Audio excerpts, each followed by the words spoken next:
Filipenses capítulo 2, dos versos 19 a 30. Para nós meditarmos hoje, eu quero falar com os irmãos, quero compartilhar com os irmãos sobre a alegria de pertencer a uma igreja viva. Como é bom isso, irmãos.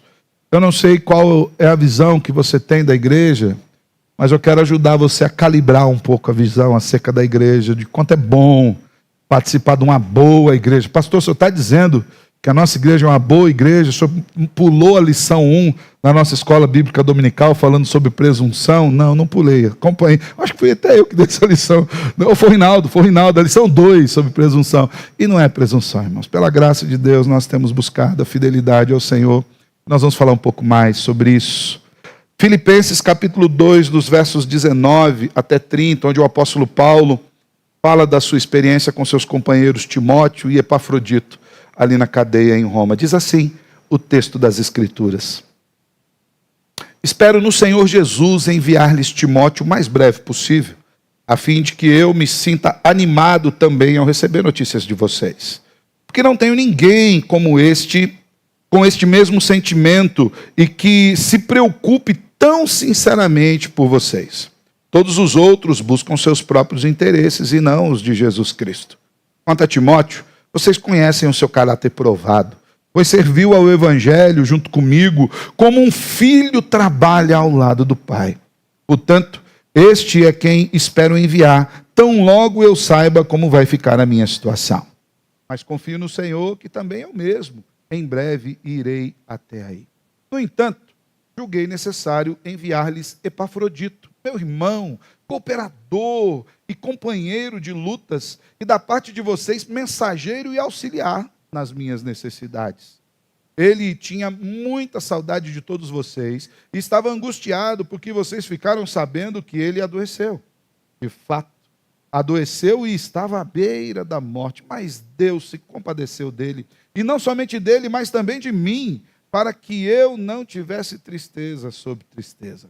Por isso, tanto mais me apresso em mandá-lo, para que, vendo-o novamente, vocês fiquem alegres e eu tenha menos tristeza.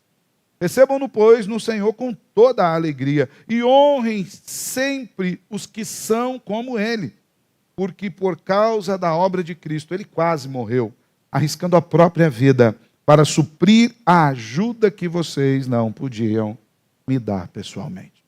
Até aqui. Vamos orar ao Senhor. Louvado seja o teu nome, Senhor, pela grande oportunidade que o Senhor nos dá. E mais uma vez nos reunimos agora no horário da noite com parte da tua igreja, Senhor, para bendizer o nome, para buscar a tua face, para ouvir a tua palavra. E nós queremos lhe pedir, Deus, que a tua palavra de fato molde o nosso coração, que a tua palavra guie a nossa visão, a nossa percepção, que a tua palavra toque em nós, para que nós, Deus, usados pelo poder do teu Espírito Santo, sejamos aqueles a quem o Senhor pode enviar para qualquer lugar para servir ao teu nome. Fala conosco nessa noite em Cristo Jesus. Amém. Amém. Meus irmãos, eu não sei se você já parou para pensar o que é uma igreja rica para você. Como você poderia definir uma igreja como uma igreja rica ou não? Será que uma igreja rica é apenas uma igreja que tem um bom prédio, uma boa estrutura, ou uma igreja que tem um grande poderio financeiro? Será que é isso que nós podemos considerar como uma igreja rica? Até hoje falei pela manhã, embora nós sejamos uma igreja de bairro, né, não estamos nem na avenida, nós estamos para dentro do bairro, eu considero a nossa igreja uma igreja riquíssima, não nos falta nada. Nós temos tudo em abundância, nós temos sobrando para poder ajudar os que necessitam e ainda temos condições de sonhar. Estamos aí sonhando em construir ou um templo novo, ou um novo salão social, de maneira que talvez não tenhamos grandes coisas como muitos lugares, mas somos ricos. Mas será que é isso que define uma igreja como sendo uma igreja rica? Quando nós olhamos para as Escrituras, nós podemos perceber que o critério de riqueza para uma igreja aos olhos de Deus é um pouco diferente para nós do que o nosso.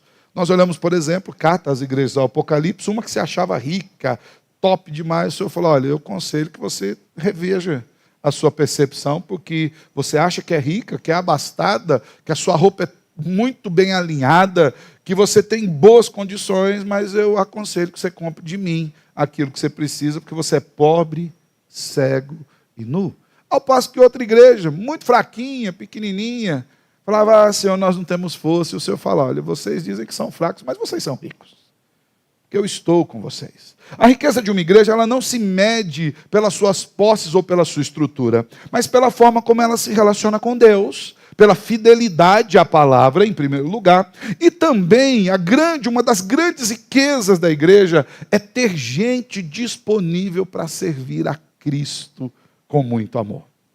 E é nessa perspectiva que nós olhamos para esse texto do apóstolo Paulo, quando ele está num momento muito difícil, na prisão em Roma, lidando em um contexto muito complexo, com a igreja longe, a sua igreja no coração estava longe, Filipos estava longe de Roma, e ele nos mostra o quão rica era aquela igreja e quão rico era o ministério do evangelho do qual Paulo fazia parte. E eu quero dizer para vocês, irmãos, que isso faz com que nós olhemos para a nossa igreja com um olhar diferente, porque esse texto da carta de Paulo aos Filipenses mostra o quanto é maravilhoso fazer parte de uma igreja rica, de uma igreja viva, principalmente nos momentos de aflição. O Delcio, há pouco, ministrando canções de louvor, quando ele leu o texto de Eclesiastes, falando que é melhor serem dois do que um, ele falou, como é bom, nos momentos de aflição nós temos alguém para nos acompanhar, alguém para orar conosco. Então eu quero que os irmãos busquem em Deus aprimorar a sua visão acerca da igreja, acerca especificamente da nossa igreja, de como nós somos ricos, de como nós fazemos parte de uma igreja viva e ativa pelo poder do Espírito Santo do Senhor. Para que a gente entenda um pouco essa passagem, eu quero passar rapidamente, fazer um breve resumo do contexto que nós já vimos até aqui. Paulo escreve essa carta aos Filipenses de uma prisão. Ele está em Roma, preso injustamente. Por causa da sua prisão, Paulo tem acesso a toda a guarda pretoriana e também à casa do imperador romano e continua pregando o evangelho ali, mesmo da prisão, mesmo enfrentando lutas. Paulo também está naquele momento acompanhado de 2 cooperadores. Um que o acompanhava já de longa data, Timóteo, que ele o tem até como um filho da fé, e um que foi enviado pela igreja para acompanhar Paulo, que é Epafrodito. Epafrodito é um bom nome para você colocar no filho aí, quem está esperando ter filho, e é um bom nome mesmo, significa amoroso, Epafrodito, além de ser um homem de Deus. A carta aos Filipenses, embora esse contexto de luta, de prisão, ela é considerada, é conhecida como sendo a carta da alegria. E, em especial, porque ela trata da alegria de estar com Cristo em todo o seu conteúdo. No capítulo 1, por exemplo, ela nos fala da alegria de proclamar a Cristo, e Paulo fala de como ele estava feliz de saber que mesmo ele estando na cadeia, o evangelho não estava preso. Muito pelo contrário, o evangelho estava entrando em lugares onde ele não podia entrar. No capítulo 2, que nós vamos terminar hoje, Paulo fala da alegria de servir a Cristo em comunhão com outros irmãos. Tem gente servindo a Cristo comigo. Não estou sozinho. Tem toda uma igreja, uma comunidade que serve, que ama o Senhor, assim como eu faço. No capítulo 3, que nós vamos começar na semana que vem, Paulo fala da alegria de conhecer mais a Cristo e de aprofundar o conhecimento em Cristo, de como isso é uma riqueza para o nosso coração. Fala a verdade, irmãos, quantas vezes naquele momento de luta, de tristeza, nós nos lembramos daquele versículo, da palavra do Senhor, que nos fortalece, fala, olha, desde a antiguidade não sabemos de um Deus como o Senhor, que trabalha para aqueles que nele esperam.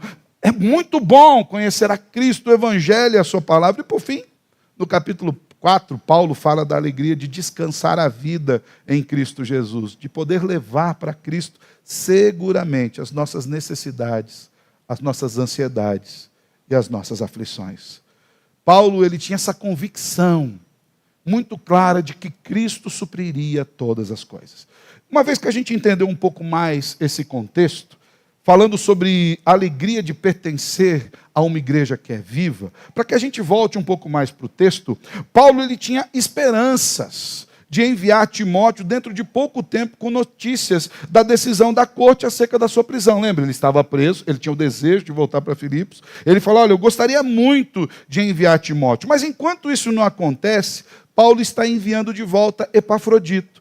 Epafrodito é um mensageiro que a própria igreja enviou para Paulo enquanto ele estava na cadeia, como um lenitivo espiritual, para ajudar Paulo, para consolar Paulo.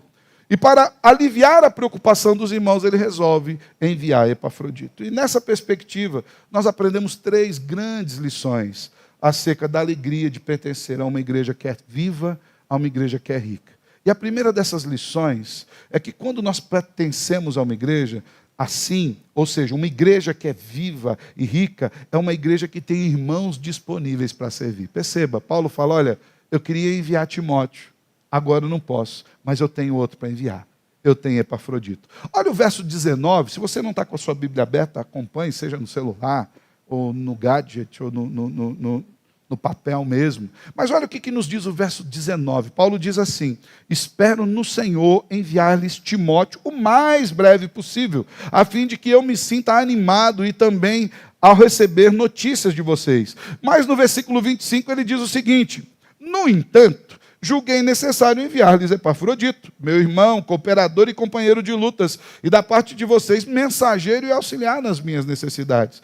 Paulo não pode ir pessoalmente a Filipos, ele está preso em Roma, por isso ele pensa em enviar Timóteo como representante, mas ele não podia fazê-lo até então, e aí por conta disso, Paulo resolve enviar Epafrodito. Fato é, irmãos, que Paulo percebe que ele não estava sozinho. Havia uma riqueza com ele que era de gente que estava disponível para servir ao Senhor. Uma igreja rica, uma igreja viva, é uma igreja que tem irmãos e irmãs disponíveis para servir ao Senhor. E olha só, Paulo fala de 2 irmãos aqui de maneira clara, Timóteo e Epafrodito. Quem são esses irmãos? Timóteo era nativo da cidade ou de Derbe ou de Listra, não se sabe ao certo a cidade que Timóteo nasceu, ou foi na cidade de Derbe, ou foi na cidade de Listra. Sua mãe era uma judia cristã, uma mulher de Deus, chamada Eunice. Igualmente mulher de Deus era sua avó, chamada Lóide. Tanto é que Paulo diz que era para ele andar nos ensinamentos que ele havia recebido da sua avó e da sua mãe, mulheres de Deus. Timóteo provavelmente era filho de um pai grego e recebeu uma formação e educação também gregas, o que corrobora o fato dele não ter sido circuncidado na sua conversão. Ninguém sabe quando e qual ocasião Timóteo se converteu, mas o apóstolo Paulo encontrou-se com ele na sua segunda viagem missionária. E perceba que logo que Paulo encontrou Timóteo, Paulo o considerou digno de poder estar a serviço de Jesus Cristo. Desde então, daquele encontro de Paulo com Timóteo, Paulo e Timóteo estão ligados em toda a história do Novo Testamento.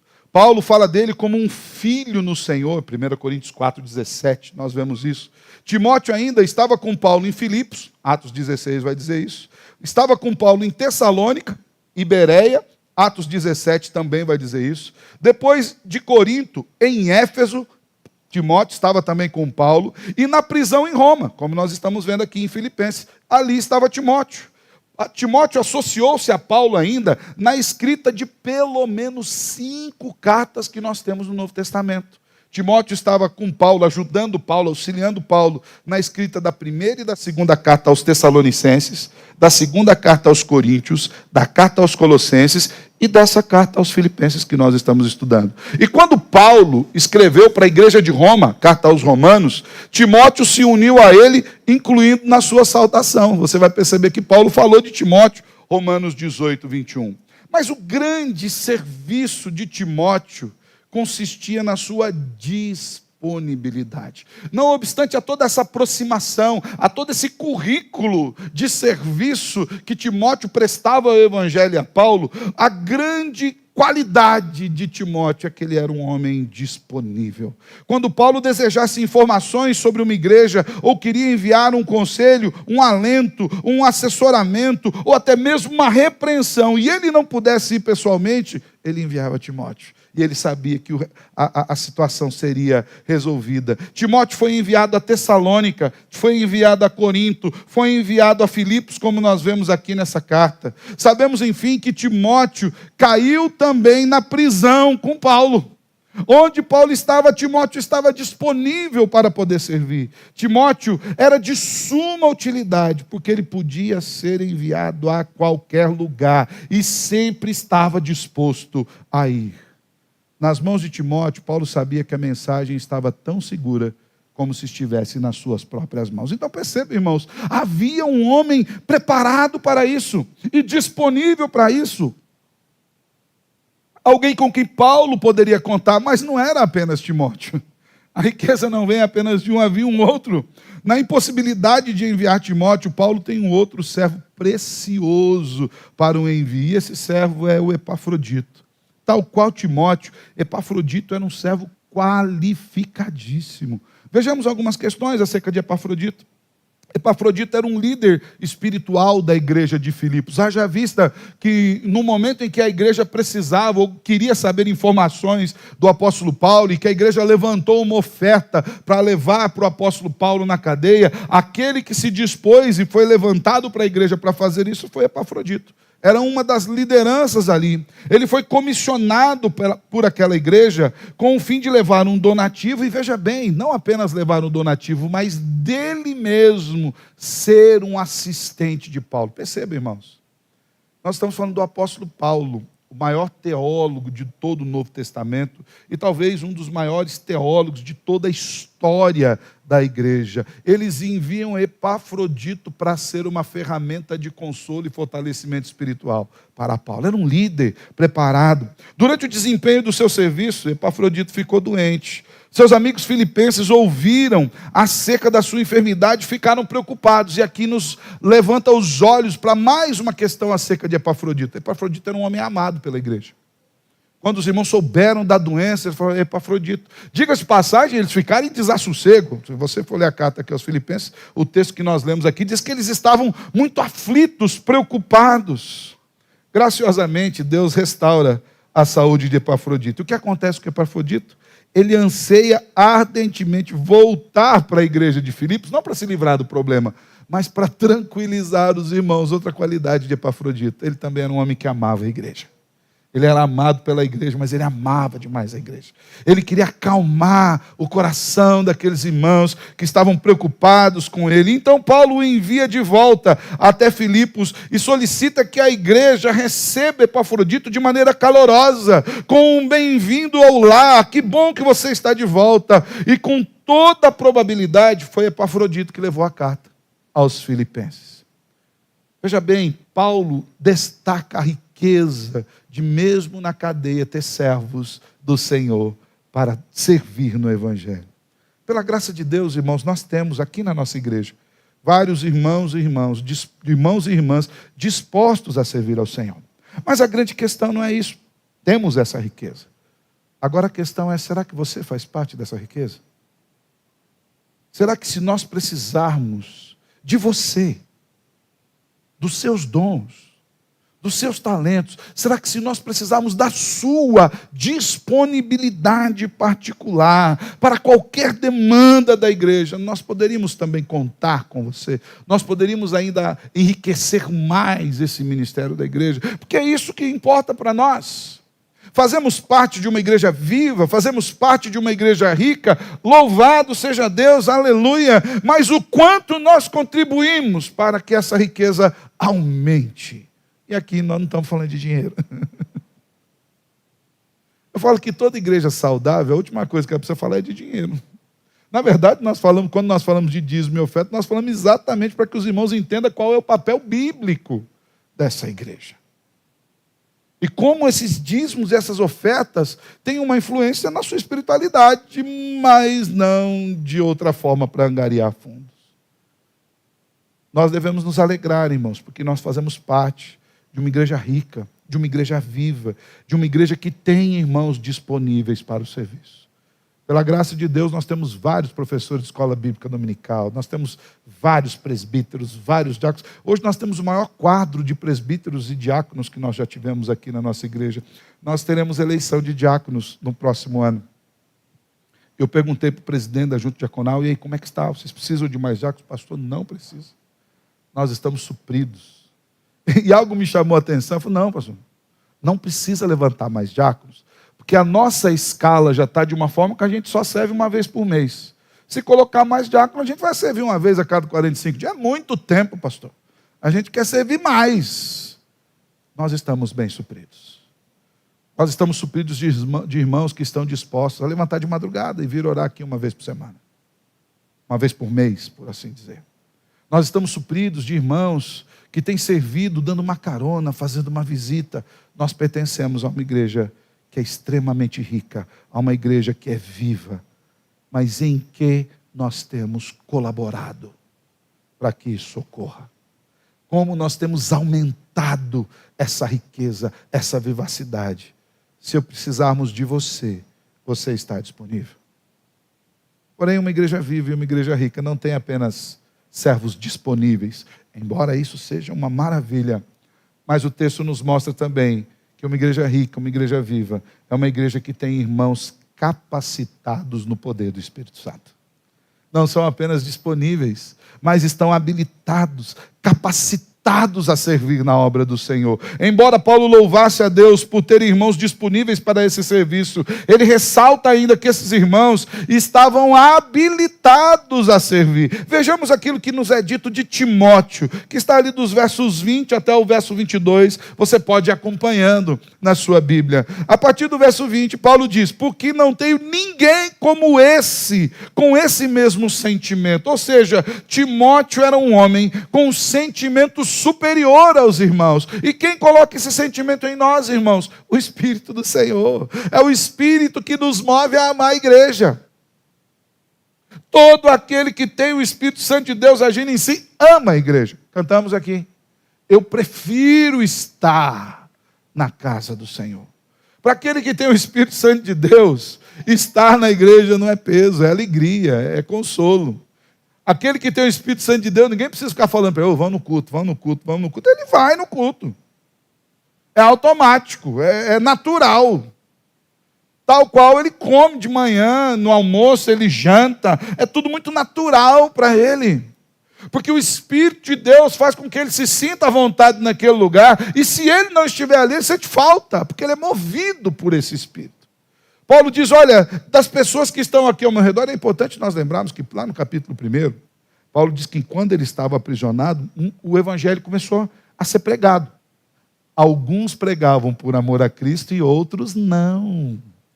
Outros pregavam por interesses particulares. Lembram disso no capítulo 1? Paulo diz: Timóteo não é assim não. Ele tem um sentimento especial e superior a todos esses. João Calvino, comentando essa carta aos Filipenses, ele diz que essa expressão, não tenho ninguém com esse mesmo sentimento, poderia ser interpretada da seguinte forma: não tenho ninguém igualmente disposto a atender os vossos interesses.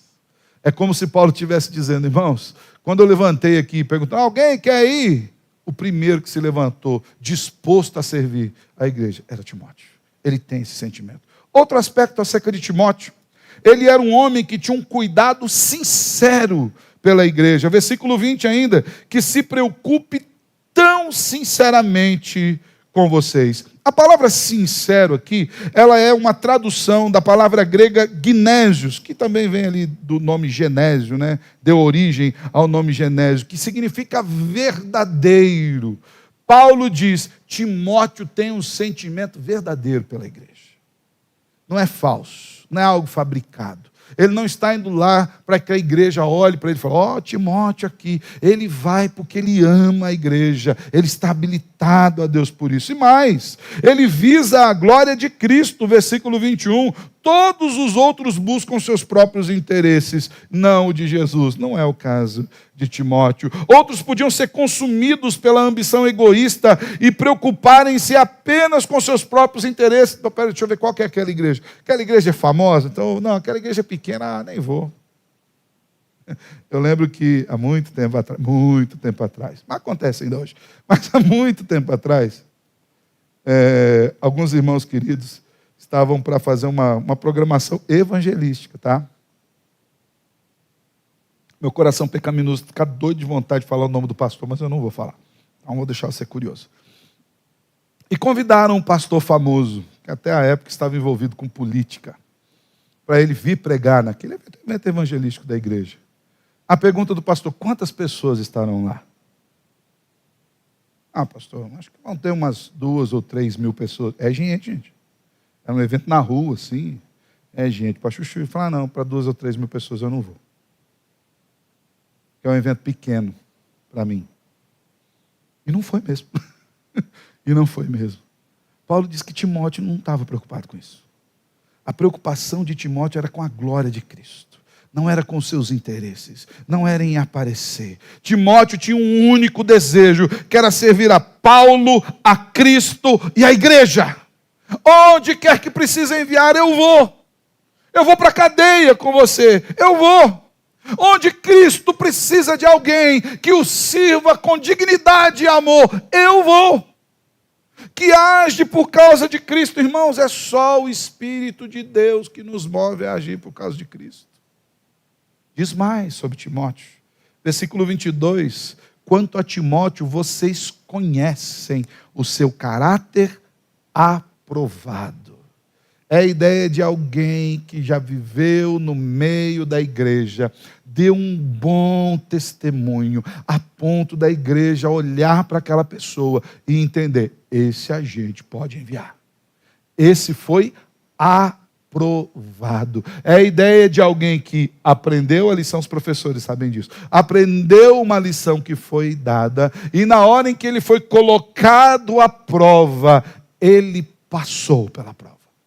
Ele conseguiu colocar em prática tudo aquilo que ele aprendera na sua vida cristã. Caráter aprovado. E por fim ainda, acerca de Timóteo, diz que era alguém que estava disposto a servir abnegadamente. Versículo 22. Quanto a Timóteo, serviu ao evangelho junto comigo, como um filho trabalha ao lado do pai. Essa expressão ela é muito linda e ela tem um significado muito forte nesse texto das Escrituras, porque a ideia é de que os filhos, pelo menos no começo da sua caminhada, na sua tenridade, eles têm prazer de estar com os pais. Depois, na adolescência, os pais até reclamam que eles dão uma esticada, né? Não quer muito saber do pai, mas na infância há um prazer do filho em estar junto com o pai, há um prazer em estar envolvido no serviço. Aquela ideia do pai como um herói, é aquele que não serve porque ele vai ganhar a mesada no fim do mês do pai, ou ele não limpa as coisas de casa porque o pai vai dar algo, mas é pelo prazer de estar junto. Às vezes você vai perceber que crianças pequenas, quando vai pedir um brinquedo, ele vai pedir muito mais um brinquedo que tenha tempo com os pais do que custe muito dinheiro. Eu lembro que até hoje um pouco é assim em casa, uma já cresceu bastante, a outra está na fase de crescimento, mas elas gostam muito de assistir filmes, né? No caso, desenhos. E elas falam: não, queremos que elas não gostam de assistir sozinha. É um evento familiar, tem que todo mundo sentar na sala para assistir aquele desenho. E às vezes eu falo: não, deixa eu aproveitar para fazer alguma coisa. Ela fala: mas daí você não está assistindo. Eu falo: mas eu estou aqui na sala. Não, você não está assistindo. Assistir é assistir. Senta aqui, vamos assistir juntos. Por quê? É o tempo que é importante. Paulo está dizendo que Timóteo servia a Paulo e ao Evangelho como um filho que tem prazer em copiar os passos do pai. Sabe aquela história do pai pisar e o filho tentando encaixar os seus passos atrás dos passos do pai? Qual o interesse? Nenhum. Amor. Timóteo era alguém habilitado a servir, porque Timóteo tinha esse caráter provado. Porém, não era só de Timóteo que Paulo estava falando. Vejamos que de Epafrodito também é dito algumas coisas muito importantes. Certamente Epafrodito era um homem valente, já que ele oferecia-se para servir pessoalmente a um homem que estava acusado de morte, gente. Quando a igreja levanta alguém para enviar para Paulo, não era uma tarefa. Hoje a gente fala: não, eu também queria ir para Paulo. Será que a gente ia querer mesmo, sabendo que Paulo estava na cadeia e que nós poderíamos ser associados a Paulo e talvez não voltássemos? Detalhe, a pena naquele momento era a pena capital.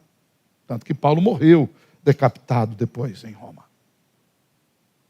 Epafrodito era um homem corajoso, a ponto de estar disposto a se associar a Paulo, mesmo com um risco considerável da sua vida, a ponto de ser associado às acusações de Paulo. Na verdade, Epafrodito arriscou a sua vida por Paulo. Ao que Paulo diz, versículo 25, que ele julgou necessário enviar Epafrodito, que era como quem?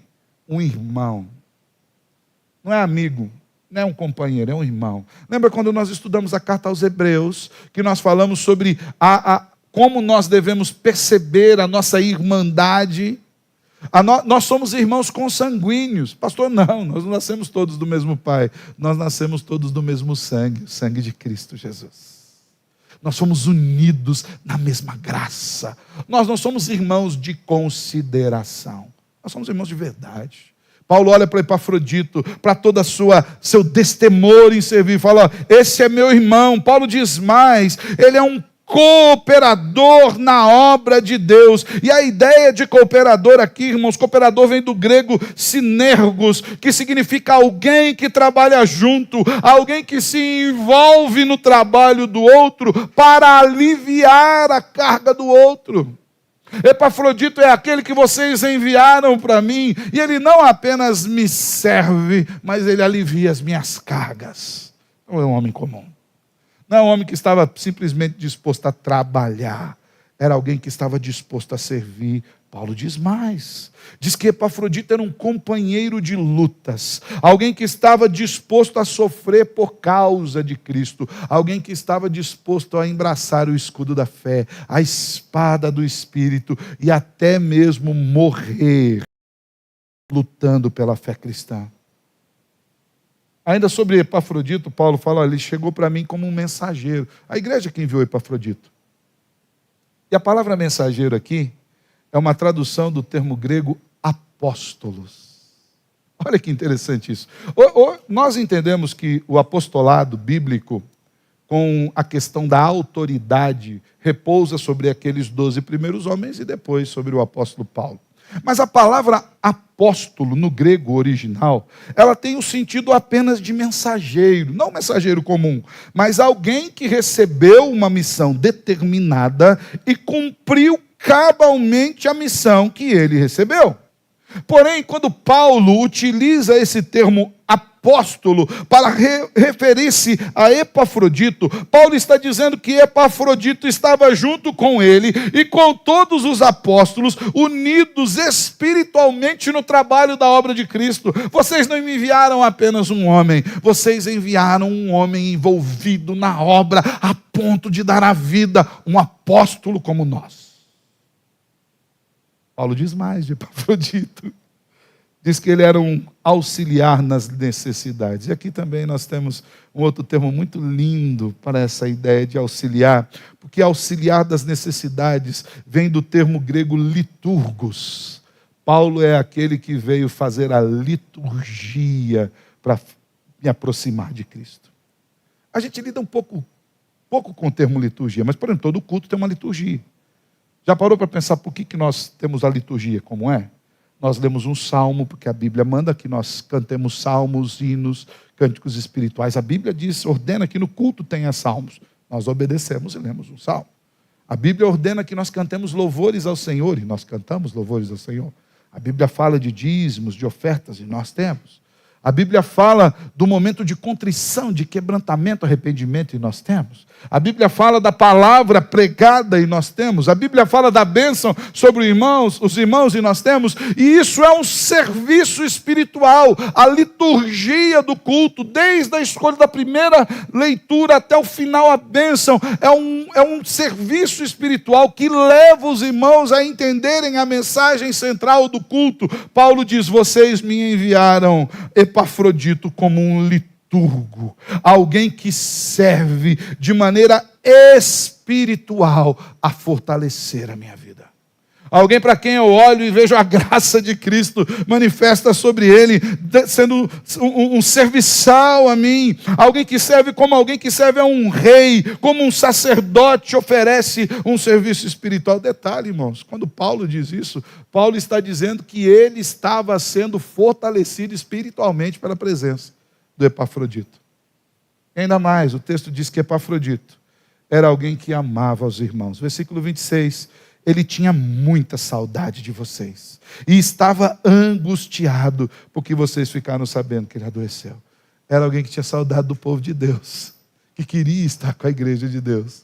era alguém que queria estar envolvido, que dedicava-se por amor. Pela graça de Deus, nós temos vários irmãos capacitados pelo Espírito Santo servindo aqui na igreja. Nós somos ricos, irmãos. Nós temos obreiros, temos colaboradores. Tem gente que é verdadeira ferramenta de fortalecimento espiritual para outros irmãos. Nós temos conselheiros aqui no meio. Mas a grande questão é, você faz parte desses habilitados pelo Espírito Santo?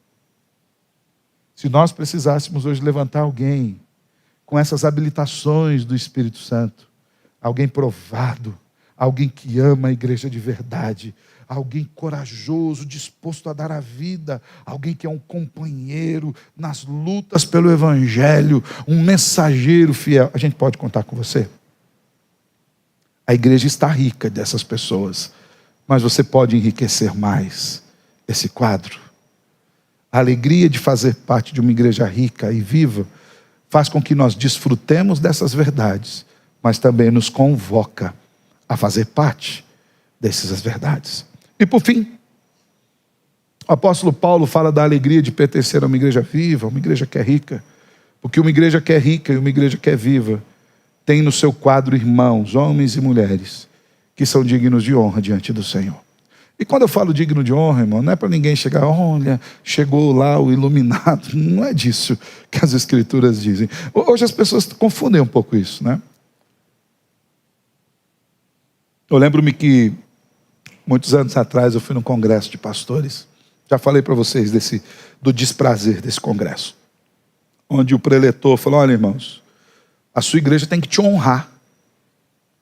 Eu já falei que ele me perdeu na abertura, né? Que ele falou, vocês prestem atenção no que eu vou falar, porque eu tenho 13 mil convites por ano para ir. Então, se eu estou aqui, se você está aqui me ouvindo, você é um privilegiado. Ele me perdeu ali. Dali para frente, o que ele falasse, né? Mas conseguiu piorar. Ele foi inteligente para isso.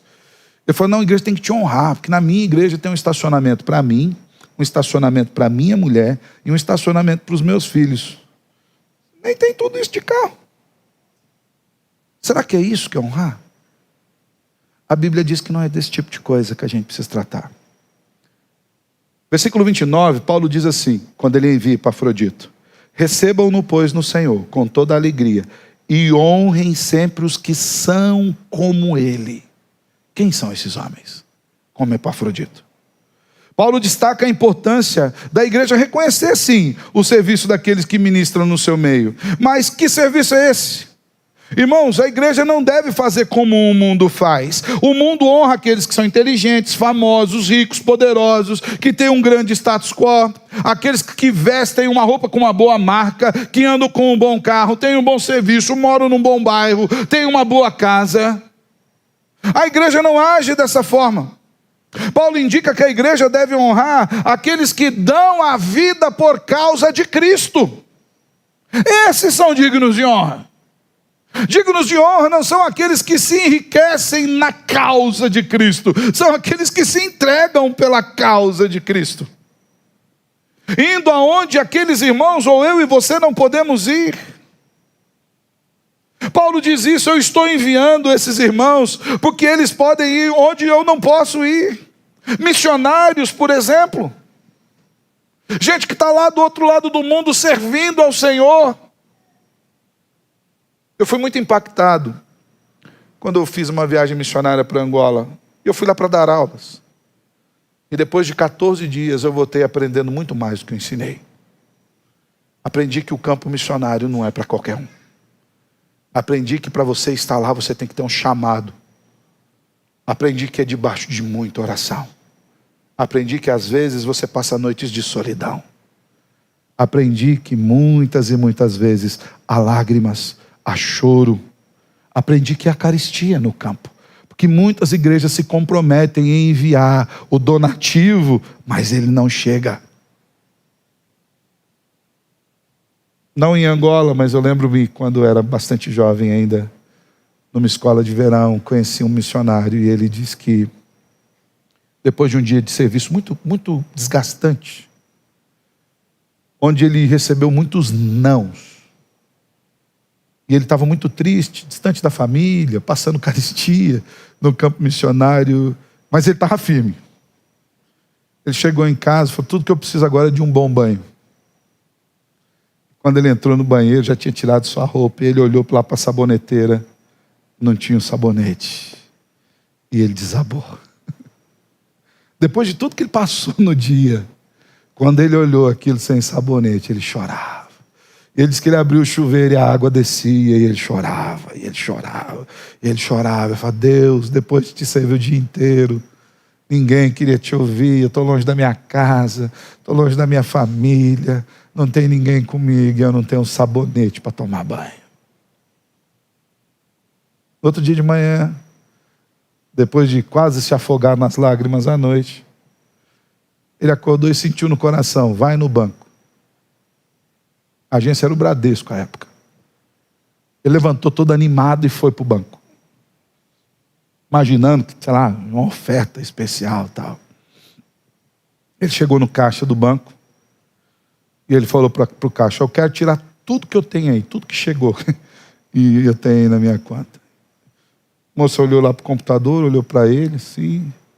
Só quer tirar quanto? Quero tirar tudo que tem aí. Tinha R$2,40, o preço de um sabonete. E ele entendeu: eu estou com você. Aprendi que o campo é muito difícil, nós precisamos honrar, irmãos.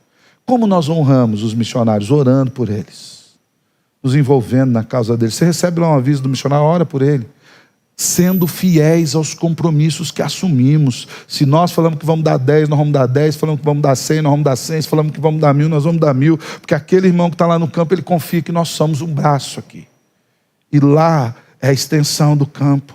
Paulo diz que vocês precisam honrar pessoas que estão ministrando onde nós não podemos ir. Pessoas que estão representando a igreja presbiteriana do Jardim Alvorada, onde ela nunca vai pisar a planta dos pés. Gente que se dispôs a largar a família. O missionário Fernando Basso veio aqui na igreja. Talvez nós não vamos conseguir recebê-lo agora, ele nessa correria e alguns desencaixes, mas ele veio aqui na igreja. A última vez que ele veio aqui na igreja, sabe como é que ele foi embora? Ele estava fazendo uma visita missionária em Toledo, em Cascavel, e a esposa em Campo Mourão.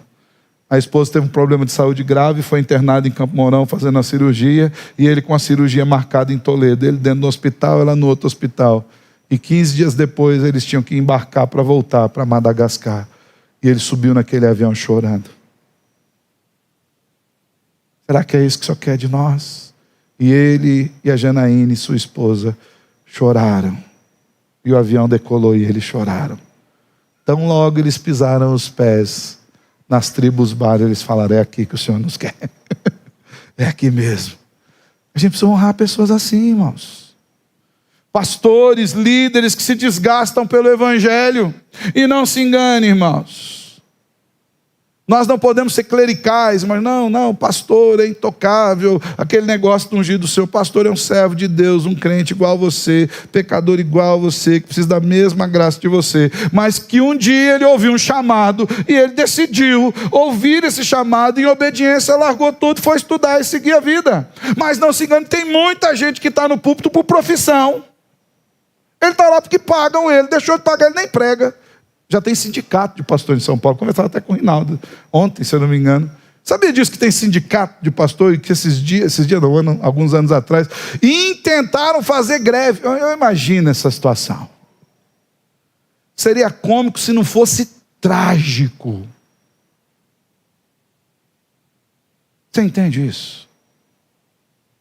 Aqueles que servem com dedicação devem ser honrados pela igreja. Tanto Timóteo quanto Epafrodito fizeram tudo quanto lhes foi possível fazer. E o fizeram com retidão, com dedicação.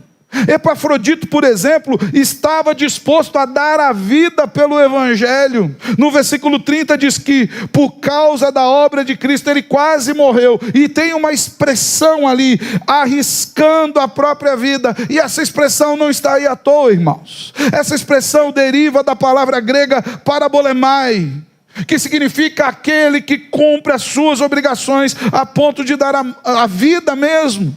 Essa palavra grega, para arriscar a própria vida, ela tem uma origem muito interessante, mas que ela tem um objetivo muito grande depois. Essa palavra era usada para pessoas que arriscavam tudo em jogos de azar. naqueles tempos bíblicos. Ele jogava tudo que ele tinha num jogo de azar. Com o tempo, essa palavra foi tomando outra conotação na igreja primitiva. E surgiu uma associação de homens e mulheres que arriscavam a própria vida por causa de Cristo. E essa palavra, que era parabolestai, ela se tornou parabolane. E o nome da associação era Associação Parabolane.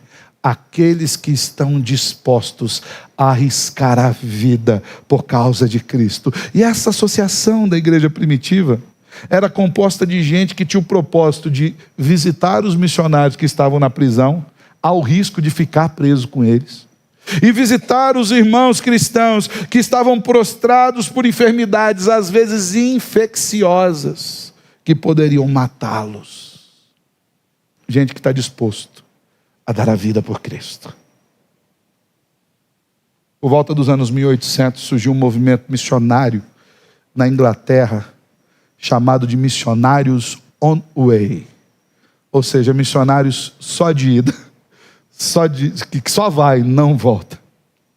Esses homens e mulheres que eram chamados para esse projeto missionário, que sentiam-se chamados, quando eles despediam-se das suas famílias do porto, a família fazia um enterro simbólico, ela levava um caixão simbólico e fazia o enterro dele ali, porque seria a última vez que ele veria sua família, e a sua família o veria.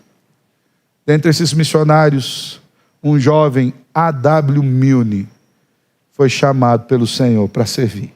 À época, nas ilhas das Novas Tebas, região perto das Highlands escocesas, lá para o lado da Europa. Havia um pequeno problema, que essas ilhas das Novas Tebas eram habitadas por canibais, que haviam comido todos os outros missionários que tinham sido enviados para lá. Mas ele sentiu no coração que Deus o queria pregando na ilha das Novas Tebas. A família se entristeceu demais quando ficou sabendo para onde ele iria, e como era o ritual comum desse movimento, quando eles foram se despedir de A.W. Milne no porto, eles levaram ali o caixão e já fizeram o enterro de A.W. Milne. E A.W. Milne foi para as ilhas de Novas Tebas. Passados cerca de 10 a 15 anos, se lembraram, nós enviamos um missionário. O que será que aconteceu com ele? Será que os índios comeram ele igual aos outros, tal? E eles resolveram, na igreja, levantar uma comissão de homens, igualmente corajosos, que fossem lá nas ilhas das Novas Tebas verificar o que havia acontecido com A.W. Milne. Eles fizeram uma comissão de homens, e aqueles homens adentraram num barco e foram lá verificar. E eles já acharam uma situação bastante estranha, quando eles, achegando-se perto da praia, viu um grupo de pessoas acenando para eles. É claro que eles ficaram meio assim, será que eles estão acenando para o próximo almoço, para a próxima janta? Mas eles viram que aquelas pessoas eram assim, amigáveis, e eles chegaram e aportaram na praia, e eles foram recebidos, e aquelas pessoas os convidaram para entrar para dentro da ilha, e eles ficaram meio assim, mas foram para dentro da ilha, e nesse caminho eles foram perguntando, vocês conhecem A.W. Milne? Eles, A.W. Milne? Nós não conhecemos. Nisso acendeu aquele momentinho de desespero no coração, mas eles já comeram o homem, ele não viu. Mas algo lhes chamava a atenção, porque eles percebiam a cordialidade desses moradores que até então eram conhecidos como canibais. E eles foram falando até que eles identificaram. A.W. Milne havia recebido um novo nome ali naquela tribo, e ele era um missionário. Ele falou, nós sabemos onde ele está. Venha que nós vamos levá-los até lá. E aqueles homens foram, e quando eles chegaram, no meio da tribo havia um túmulo, bem grande, uma lápide. O coração deles entrou em desassossego, e aqueles homens levaram, venham, leiam aqui. E na lápide de A.W. Milne estava escrito, quando ele chegou não havia luz, quando ele partiu não havia trevas. Aquele homem tinha dado a vida pelo Evangelho, e a luz de Cristo entrou naquela tribo poderosamente. Homens dispostos a dar a vida. Não é qualquer pessoa que está disposta a entregar a vida por causa de Cristo. Você está? Se nós precisarmos enviar alguém para uma viagem on way, você está disposto a ir? Se nós precisarmos de alguém que talvez nem vá dar a morte. Talvez o seu filho seja chamado para ser pastor. No meio da faculdade, você está disposto a liberá-lo, largar a faculdade para um seminário? Outro fala, não, meu filho não, peraí. Você precisa terminar a faculdade primeiro. Você precisa construir isso, construir aquilo. O chamado do Senhor é para agora. Se ele precisasse para daqui 5 anos, ele esperava 5 anos para chamar. Se ele chamou agora, é para servir agora. Quando a gente coloca nesses termos, a coisa muda. Será que se o nosso filho acabou de formar na faculdade, você investiu o seu futuro ali, pôs a tua aposentadoria toda ali, e o Senhor fala, olha, existe uma Novas Tebas que está precisando de alguém. Comeram todos os que foram até lá. Você consideraria um privilégio enviar os seus, ou você chamaria isso de imprudência, loucura? Paulo entendia que aqueles homens, Epafrodito e Timóteo, estavam dispostos a servir, e por isso eles eram dignos de honra. Você faz parte dos irmãos que estão dispostos a servir? Se houver uma demanda, nós podemos contar com você. É extremamente satisfatório, irmãos, fazer parte de uma igreja que tenha vários irmãos com disponibilidade, habilitação, amor, abnegação em servir a Cristo Jesus. Uma igreja assim, irmãos, é um pedaço do céu na terra. Uma igreja assim é a vida de Deus para os seus membros. Uma igreja assim é um lugar de suporte, de fortalecimento espiritual, de misericórdia, de contribuição, de restauração. Uma igreja assim é um lugar de Deus. E nós fazemos parte de uma igreja assim. A questão é, nós estamos dispostos a continuar construindo essa igreja? Diante do que nós vimos nessa passagem, é importante que nós pensemos a que nível nós estamos dispostos em fazer parte daqueles que servem a Cristo dentro da igreja. Talvez nem todos sejamos chamados para doar a vida. Nessa hora alguém fala assim, ufa, ainda bem, nem todo mundo. Talvez nem todos nós sejamos chamados para sermos pastores, presbíteros, diáconos, missionários. Talvez nem todos de nós sejamos chamados a ter uma habilitação especial para um serviço específico. Talvez nem todos nós sejamos chamados para ir para um lugar diferente, comer coisas diferentes, viver com gente diferente, numa cultura diferente. Mas todos nós somos chamados para servir. Em qualquer lugar. Em que área você estaria disposto a servir na igreja de Cristo hoje? Caso você se sinta chamado a oferecer a sua mão, seus dons, seus talentos, nós poderíamos contar com você? Existe lugar para servir. E se você sentir chamado, você pode falar comigo. Hoje pela manhã, pelo menos 3 irmãos me procuraram, falando, olha, eu quero servir mais. Se você se sente chamado, vem falar comigo. Nós vamos buscar encaixar você em alguma área. Nós estamos precisando de gente para evangelismo, para intercessão, para doação, para visitação, para dar aulas, para dar uma carona. A gente precisa de gente para dar uma carona para irmão que não tem condição de vir na igreja. Você está disposto a doar seu carro e seu combustível? Tem lugar para fazer faxina na casa de alguém que está doente. E você não vai estar trabalhando lá, você está sendo um lenitivo espiritual para aquela pessoa. Aliviando as cargas, sendo um liturgo na casa dessa pessoa. De maneira que a cada vassourada ela não veja poeira levantar, mas ela veja a mão de Deus a consolá-la.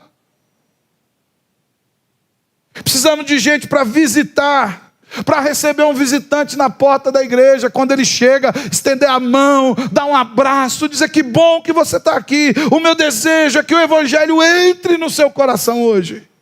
Precisa de gente. Talvez não precise ir lá para o outro lado do mundo, dá para fazer aqui.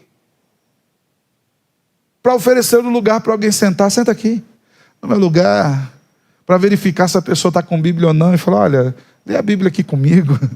Acompanhe a leitura comigo, para na hora que, no momento da liturgia, Alguém falar, sai do seu lugar e abrace o seu irmão, você ir lá e procurar abraçar aquele que não recebeu nenhum abraço. Para dar uma aula de discipulado, para oferecer um jantar na sua casa, com alguma coisa diferente que você sabe fazer, para compartilhar com alguém que não tenha aquele diferente para comer. Para oferecer sua mesa, seu amor, seu abraço, como sendo o abraço de Deus para alguém que necessita. Enfim, tem muita coisa para fazer. Dá para servir de muitas formas. Nós já estamos numa igreja rica, mas nós podemos aumentar essa riqueza com o seu serviço, com as coisas que Deus tem dado a você. Podemos contar com você? É um privilégio fazer parte, tanto de desfrutar do benefício, quanto de oferecer o benefício. A Escritura diz que mais bem-aventurado é dar do que receber.